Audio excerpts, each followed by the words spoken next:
මොකද්ද සර් අමුඩේ කියන්නේ? අමුඩේ? අමුඩේ කියලා කියන්නේ ඔය ගොවියෝ කුඹුරු වැඩවලට වගේම ඔය ගම්වල ගැමියෝ එහෙට මෙහෙට අදින ඇඳුමක්. බලන්න ඒක දැකලා නැද්ද? සර් අපේ පැත්තේ ඔය වගේ අමුඩ කියලා જાතියක් නැහැ නේ සර් අපි දැකලා. සර් මොන වගේ එකක්ද සර් ඒ? යකෝ අමුඩේ කියලා කියන්නේ ඇඳාම මේ පිටිපස්සේ තට්ටන් දෙක එළියට පේනවා ඉස්සරහා ලේන්සුවකින් විලි වැහෙනවා. ඕක දැකලා නැද්ද උඹලා? අනේ දැකලා නෑ සර්. තව පැහැදිලි කරන්න බැරිද සර්? දැකලා නෑනේ. මිස් දැකලා නැද්ද අමුඩේ? අනේ නෑ සර් මං නම් එහෙම ලොකුවට දැකලා නෑ. මේ පැතිවල ඉතින් කවුරුත් ඕවන් දින්නේ නෑනේ. හැබැයි මං ෆොටෝස් වලින් නම් දැකලා තියෙනවා. ඕකනේ කරන්න බැරි. මිස් දැකලාත් නෑනේ අමුඩේ ඉතින්. මෙන්න මේ පුටු අරන් යන්න මිස්. මම පැහැදිලි කරන්න අමුඩේ ගැන.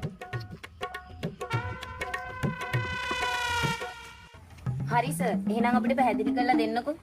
තවත් පැහැදිලි කර කර ඉන්න දෙයක් නෑ. මම මධ්‍යමයනේ. මම පෙන්නන්නම් අමුඩේ කියන්නේ මොකද්ද කියලා. මම පැය 24 මේ ඇදගෙන ඉන්න කෙනේ. ඔන්න බලාගෙන ඉන්නකෝ. මේන්න බලාගෙන අමුඩේ. ඕන්න බලාගෙන.